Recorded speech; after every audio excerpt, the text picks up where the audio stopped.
Hello everybody and welcome to another episode of Foodie Friday. I'm really excited about today's two recipes. I've never made them before. I've been saving these recipes. I had found an article earlier this year in Vegetarian Times magazine, and the recipes, all the recipes in this particular article looked very interesting to me, but there were two in particular, so I tore the pages out like I do, stuck them into my raw food 3-ring binder where I keep all my recipes, and totally forgot about it. So as I was preparing for this week's episode, trying to decide what I wanted to make for you, this little article that I'd saved fell out of the book, and I'm like, yes, it's the perfect thing for this time of the year. It's actually one of those dinners that you could make any time of the year. It doesn't matter, and it's very easy. That's the other reason that I picked it, because all you really need to make the next two things I'm going to share with you is a good knife, a cutting board, and a blender. Most everybody has a blender at this point in their life. If you don't have a blender, but you have a food processor, you could totally make this happen with a food processor. So I wanted to just also tell you that these recipes came out of a book called The 30-Minute Vegan. And so it's not necessarily a raw food book, but these two recipes are raw. The author, you may have heard of these people, Mark Renfield and Jennifer Murray. They co-authored the book, and I like what Mark had to say. You don't have to make a radical change in your diet to begin to feel real benefits by eating raw foods. Our suggestion is to take things easy when you're transitioning. Eat most of your meal raw, or at least a lot of it. We still make cooked whole grain pastas, but then we top it with a rich, savory marinara sauce. You know, we have to do what works for ourselves and for our families. So I think you're going to love these recipes. Come on, let's go check it out. Well, I thought I would show you what the recipe is supposed to look like. This is from the magazine article, and this is for spring rolls with a lime ginger dipping sauce. And you can see that it looks to me like they've used Swiss chard, which I thought I had, and I don't, but I do have butter lettuce. I think that this would probably be really best with a heavier, denser green, like maybe a collard green or something, but you know what? We just do with what we have. And here is going to be the inside filling of this. I have cut up some and diced some cucumber, mung bean sprouts, although I think that sunflower greens, if you have those, would be really awesome in this recipe.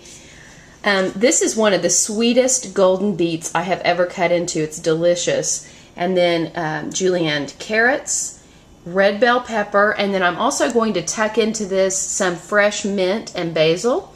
And then I've made this sauce. This is the thing that's just unbelievably good. It's that lime ginger. It's got tahini in it. I'll always put all of the recipes to everything that I'm making underneath the video, but I'm going to put this together and we're going to see what it's going to look like here in just a second. But the next recipe is for a live hot and sour soup.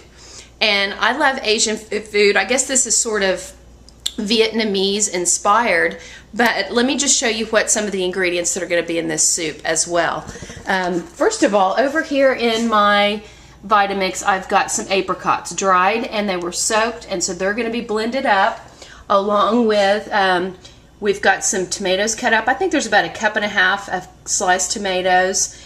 This calls for some marinated mung bean sprouts. I've just got those marinating in just a little bit of wheat-free tamari. You know, you could use namashoyu. There's a new product out. Some of you have heard of it. I think it's called Coconut Secret. You can just Google it online. Hopefully Natural Zing is going to be carrying it pretty soon. And it's a soy-free alternative, and I'm looking forward to working with it. It's also going to have some chopped up cilantro. Right here is some scallions or green onions, some chopped ginger, jalapeno. Now I'm sure that this is optional if that's too hot for you, but I like it hot. Then I've got some freshly squeezed lime juice and some apple cider vinegar, and then I'm going to put in some raw agave nectar, just a little bit. But again, I'm going to put this together and let you see the finished product of the two dishes that we're putting together. Well, I'm just getting ready to roll this spring roll up, but one thing I didn't mention is that I'm going to sprinkle just a little bit of shelled hemp seeds on the top just to kick up the protein factor just a little bit. And you can just see, I just really tossed everything in. I don't know how well this is going to roll up since the leaf is a little bit smaller. Again, I think collard or Swiss chard would probably work best in this recipe. And there you see on the top a fresh mint and basil leaf.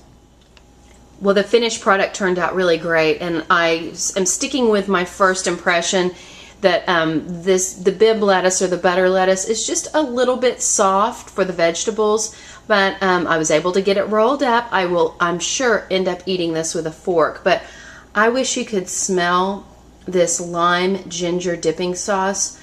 I'm going to have this on hand all the time. This is going to be my new favorite thing. It has sesame tahini in it, so it's really high in calcium.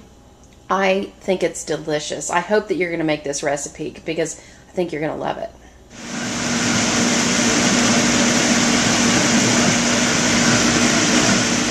Okay, there it is. Yummy, hot, and sour soup.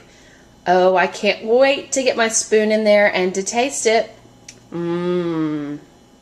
Oh my goodness, I just snuck a bite of both of those recipes and my mouth is just alive with flavor. It is so good. That was so fast and so easy. I guess you know what my husband's having for dinner tonight. It's really great, and I encourage you guys, if there is a certain ingredient on any of the recipes that I ever share with you that you don't like maybe you're not into eating raw beets, or maybe you're not into cilantro. That's kind of an unusual herb that some people find that it tastes like soap to some people. I love it, but it's not for everybody, so just delete that. And you can always substitute another herb or another spice. If you don't like jalapenos, if that's too spicy, you could do a little sprinkling of maybe just a little dab of cayenne pepper. I mean, you know, you could really even put a couple of dashes of hot sauce like Tabasco. I know that's not raw, but you know, we have to do what we can do to stay as raw as possible. And sometimes I do use condiments. That's why I say I'm not 100% raw, because I do use some condiments sometimes just to kick that flavor up a notch. So that works for me. I love it. Go try these recipes this weekend. Let me know what you think. I love you. I'll be back with you soon. Bye.